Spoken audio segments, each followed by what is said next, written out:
Good to be with you today, and I count it a real privilege to be able to come and to share with you a message. Definitely keep Mark in your prayers, that Mark would come back to health here pretty soon, and we just really appreciate the work that Mark does. I somewhat feel honored today. My wife doesn't always come with me whenever I go speak, but when I said I was going to Shelby Christian, she said, I think I'll go. And by the way, she was the first preschool teacher here at Shelby Christian for your little lambs for Jesus. And she was able to be the first one to get that started for y'all and everything.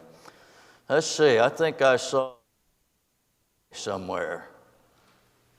There he is, all righty. By the way, there's probably the man who is as much responsible for me being a preacher of the gospel. He was my preacher when I was a mischievous little boy at Mason Christian Church. And by the way, I was one of the few probably who were ever thrown out of a vacation Bible school class and had to go to the preacher's office. And I went to his office and had the privilege of folding bulletins that day. And so that was kind of my experience. But yes, it's always an honor to be with Dennis, and I appreciated his example and encouragement to be able to go into the ministry, and so we're grateful for that. Today I want you to notice in Acts, the 2nd chapter, the 42nd verse. Acts, the 2nd chapter, the 42nd verse. It says there, they devoted themselves to the apostles' teaching and to the fellowship, to the breaking of bread, and to prayer. I propose to you today that the cornerstone of Christian worship is the Lord's Supper. It's something that truly is foundational for the church. And yet many times it gets buried by other stuff. So what is it that could bury communion?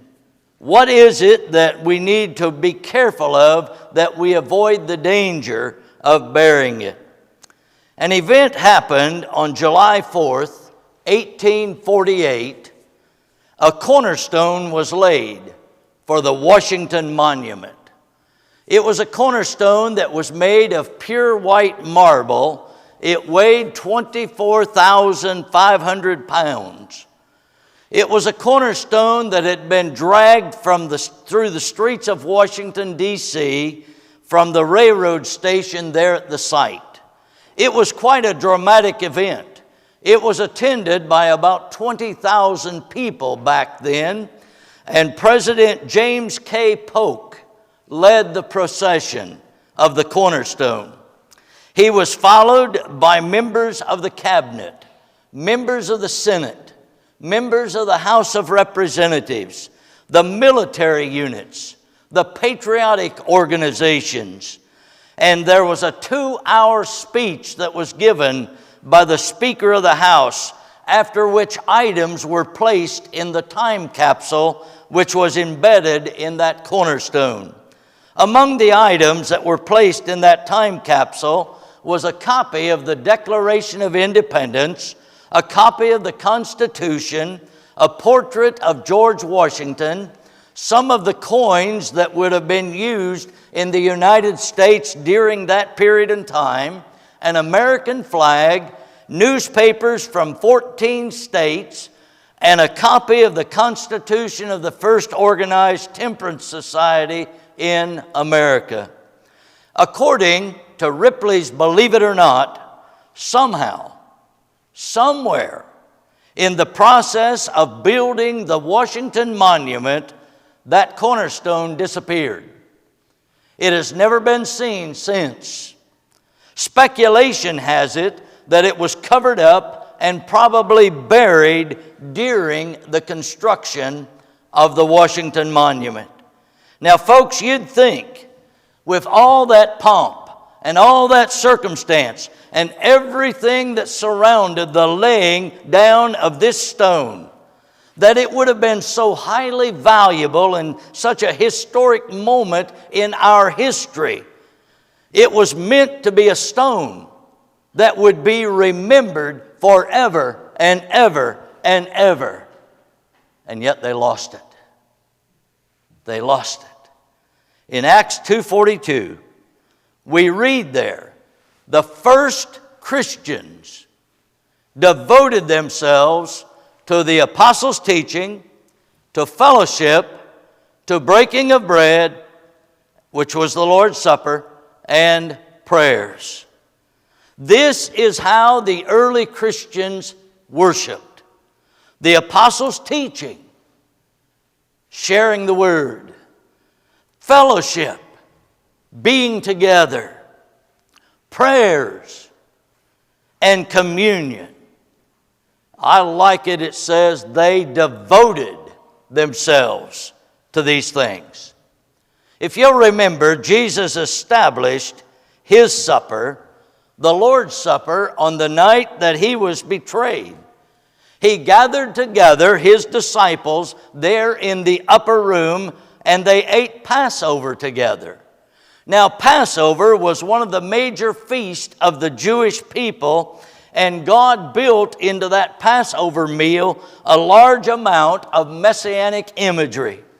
So toward the end of that meal, we're told that Jesus took bread, and after he blessed that bread, he broke it, and he gave it to his disciples, and he said, "Take, eat, this is my body." And he took the cup, and when he had given thanks for that cup, he said to them, "Drink of it, all of you, for this is my blood of the covenant, which is poured out for many, for the very forgiveness of your sins."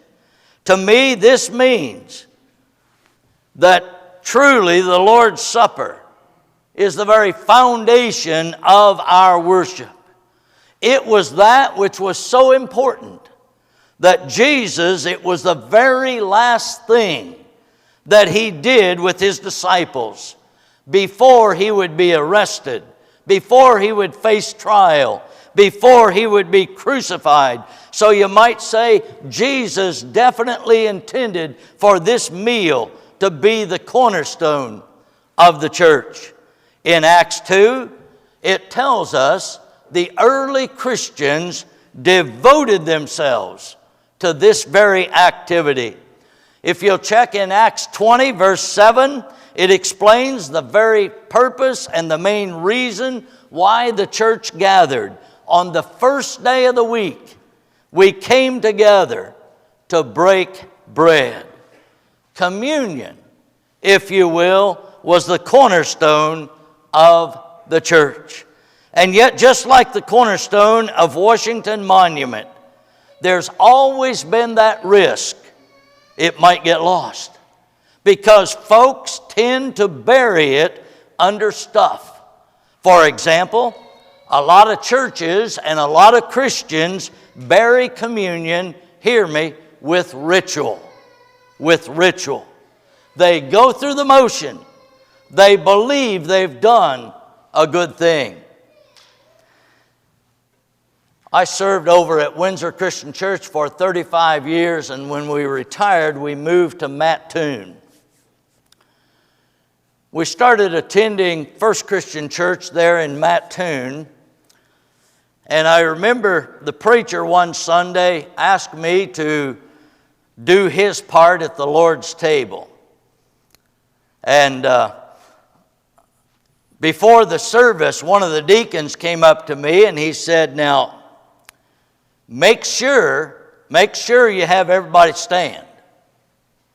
He said, "You always stand, and you must stand to take communion. You can't sit down and take communion. You got to stand." And I said to him, well, where in the Scriptures is that found? I've never seen that. I've overlooked it. And of course, it's not in the Scriptures, but it was a tradition that someone started years and years ago. And most of the people at First Christian Church, when it comes communion time, they'll have to stand because that's just the way you do communion. I heard the story of a couple of high school boys who one Sunday was taking communion out to the shut-ins. And they stopped at a nursing home, and they visited there in the nursing home in the rooms of one of the members of that congregation. And that particular day, this member was out of it on his bed, and they didn't want to wake him up. And by the way, that's a practice I've always had. I would never wake anyone up who was asleep when I visited them in the hospital or the nursing home. And so they visited there in this room with this member who they just did not want to wake up. And so the boys kind of looked at each other, and they looked at the communion box that they had brought, and they said a prayer. And they took a wafer out of that box, and they put it to the man's lips, and by the way, he ate it. So they took the cup, and they tore the thing off, and they put it to his lips, and by the way, he drank it. But I want you to know that I believe that man in the nursing home had no idea that those two boys were there. I believe he had no idea that he had honestly taken communion. But those two high school boys were satisfied because they had done everything right. There are churches and there are Christians who are just like that. They go through the motion. They say the right word at the right time, in the right way. They take the wafer and they put it to their mouth. They put the cup to their lips, and they're satisfied because they've done everything right. Be careful, folks. Going through the motion can kill what communion is all about. I'm glad we're changing things today, because you can't go through the motion like you normally would at communion time. It's different. Now, the word communion, by the way, shows up in 1 Corinthians chapter 10, verse 16, if you'll use a King James Bible or the New King James Version. The cup of blessing, which we bless, is it not communion of the blood of Christ? The bread which we break, is it not communion of the body of Christ?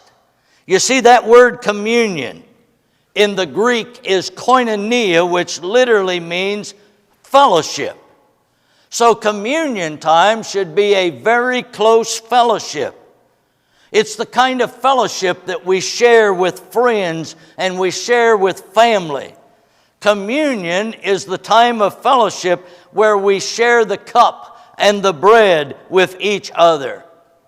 That's why during the lockdown it was rough.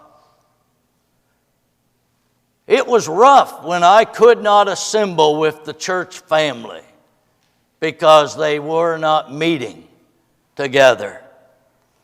Oh yes, I took communion at home. We did it each Lord's Day. The wife and I shared in communion. But I'll admit to you, it's done far better when we gather together as the church family. But at the Lord's table, we're also communing with Jesus. Communion is called breaking of bread in the New Testament. Nowadays, you can go to the grocery store and you can buy a loaf of bread and it's already sliced. By the way, in the way of trivia, sliced bread wasn't invented until 1928. Before that, if you wanted to share bread, you would take a knife and you would cut it, or the quicker way was you'd grab that loaf of bread and you would break it in order that you might be able to share that which was yours with someone else.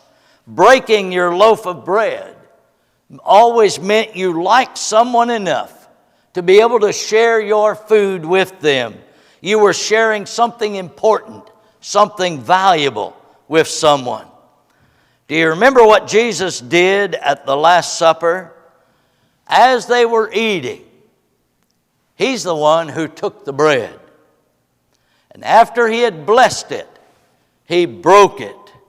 And He gave it to them and said, "Take, this is my body." Every time you take communion, Jesus is sharing something very, very valuable with you. He's offering you His broken body. And this makes it a critical time in our worship. It's a time when you are as close to Jesus as you'll ever get upon the face of this earth. So don't take this time lightly. Don't just go through the motion. Don't bury the Lord's Supper by making it something that is merely a habit or a ritual. Another thing, whose supper is this? To whom does communion belong? Let me give you a hint. It belongs to Jesus. This is the Lord's Supper. This is not Shelby Christian Church's supper, nor is it any other church's supper. It does not belong to us. It belongs to Him. Back in 2008, a Florida college student by the name of Webster Cook was attending a Catholic Mass at a church on campus where he went to school. While he was there, he received the Eucharist, which was a small wafer that had been blessed by the priest. And Mr. Cook had gone to church that day with a friend, and his friend was apparently not a Catholic, and so Cook wanted to show his friend the Eucharist. So instead of immediately eating the Eucharist like he was supposed to do, he decided he would take it back to his seat and he would show his friend. Well, on his way back to the seat, a number of the church members tried to physically stop Mr. Cook. Cook, who had planned to eat the wafer immediately after showing it to his friend, was upset by the rough treatment he had received. So he held on to that Eucharist to be able to prove a point. The church contacted him. The church demanded that he return it. But Cook wanted the church to apologize for being physical with him and to promise not to use physical force against other church members anymore. The church responded by pointing out Cook was holding the wafer hostage. Now, why did the church get so upset? They got upset because they owned that wafer. It belonged to them. Now, I've heard of churches who would only offer communion on Sunday nights because, you see, on Sunday nights only dedicated members would be there to partake. Why would they only do it on Sunday night? They owned the table. It belonged to them. And they did not want strangers, and they did not want uncommitted people to be partakers of the Lord's Supper. For decades, there were a lot of churches who would police who got to take the Lord's Supper. In fact, one denomination in the 1800s had new members take a test, and if you passed that test, you could take communion. That was called closed communion. It was offered only to members in good standing. Now, why did they do it? They owned the table. It belonged to them. Now, you know, I can understand. The Lord's Supper is a serious time. You don't really want people disrespecting the loaf and the cup, and you don't want people behaving in a way that they should not behave. So it's natural not to just want anybody to partake of communion. But think about this. on the night that Jesus was betrayed. He met with his disciples in the upper room. How many disciples were there in the upper room that night? All 12 of them. Sure. There was Peter and James and John and Nathaniel and Andrew and etc. And there was Judas Iscariot. Judas, a con man, a thief.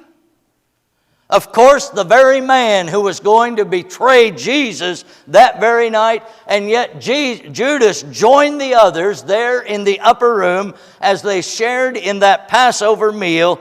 He was there at the table with the rest of them.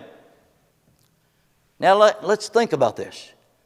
Do you suppose if Peter had known what Judas was up to, that Peter would have allowed Judas to sit at that table with them? Of course not. Peter was a self-appointed protector of Christ. There's no way that Peter would let Judas sit there if the truth came out. But Jesus knew. And Jesus let Judas sit at the table. Why? It wasn't Peter's table, it was Jesus' table. We got to be careful about trying to police who takes communion. It's not our table. It's not our bread. It's not our cup. It belongs to Jesus. So we must be careful that we don't bury communion because we're trying to be too protective. Last of all, the Lord's Supper is really the central focus of worship for a church. It's the time that Jesus definitely wants to connect with you. That's why most of the time in our churches, the communion table is right down here front and center. COVID's changed things, hasn't it? Definitely changed things. I do not think that deacons will ever pass the communion again. I don't think it'll ever happen. I think we'll always have something similar to what you have done here, and you have the various stations set up where we can go and receive the Lord's Supper. You see, I've heard of churches, though, that don't think that way. They offer the Lord's Supper in a side room. Or they offer the Lord's Supper on a Wednesday night because rather than Sunday, you see, why do they do it? Here's what they say. Communion interrupts the flow of worship. And a lot of these churches are simply seeker-sensitive congregations. They do it in order to draw people into their worship experience. They try to create that atmosphere where outsiders will feel comfortable, and they tend to make them think that communion makes people feel uncomfortable. I mean, it speaks of death, Christ's death on the cross, and that's kind of a downer. It speaks of the fact that you and I are sinners. And seekers usually don't like to hear that they're sinners. And so churches like to bury communion. They cover over the very cornerstone because it's inconvenient. The problem I have with this is the very fact, my friends, that that's not what Jesus thinks. Jesus is not at all worried about his supper interrupting the flow of worship. Communion is worship. And even more than that, communion is the main time that Jesus reaches out to seekers. 1 Corinthians 11:26 says, "For as often as you eat this bread and drink this cup, you proclaim the Lord's death until he comes." You see, in any given church, on any given Sunday, the singing can be a little off. The preacher can be a little boring. The overall atmosphere and experience can be out of sync. But the Lord's Supper's always going to be the same. The Lord's Supper's always going to proclaim this message to us. Jesus died for us. Jesus cared enough for us. He was willing to give His life to be able to offer us forgiveness of our sins. Years ago, there was a seeker by the name of Robert Tinsky. He had been raised a Jew, but he was very dissatisfied with his Jewish upbringing, and he began to visit churches. He stopped in at a Christian church one Sunday, and he was truly astonished when he visited this Christian church. They were taking the Lord's Supper. And it puzzled him, and so he asked some of the young people who were seated next to him what all this meant. And right in the middle of that church service, while everything else was going on, these young people explained the gospel to Robert Tinsky. They explained how that Jesus died, how He had been buried, how He rose again, and how the loaf and the cup represented His very broken body and His shed blood. And as they explained it, it shook him. He was truly amazed that there was a God who would love him enough that He would give His very own Son to die for him. And that one church visit changed Robert Tinsky's life. He was baptized into Christ. He later went on to become a very faithful preacher of the gospel. All because communion that Sunday was Jesus' way of being seeker-sensitive. Mr. Tinsky preached for several years at First Christian Church in Oblong, Illinois. Every time I go through Oblong, Illinois, which is quite often, as I have a part-time job delivering for Sarah Bush Pharmacy, I think of Robert Tinsky, and I think of this illustration of how that communion service changed the life of that man and many other people that he was able to win to Christ. So folks, that's my message. I hope and pray that you'll realize each Lord's Day, when you gather around the Lord's table, don't let it become ritual. Don't let it be an interruption. Because, my friends, it's the very cornerstone of your worship experience. You'll never get closer to Jesus than you will around His table. Let me pray, and then we'll observe the Lord's Supper. Our dear Heavenly Father, we come to You today. God, I'm thankful for Your holy word. I'm thankful for the fact that, that last thing that Jesus did before He was betrayed, before He was falsely accused, before He hung there upon that cross, not because of His sin, but because of our sin. The very last thing He did was institute the Lord's Supper, telling us very plainly the bread we partake of is that very body. The juice that we receive represents that very blood that Jesus shed on that cross for us. And so, God, I pray today that You'll truly be with each one as they take time to stop and to remember what a sacrifice was made on our behalf, that You would allow Your only Son to go through those things, to be that supreme sacrifice for us. Bless us, Lord, as we remember You today. This is our prayer in Jesus' precious and holiest name. Amen.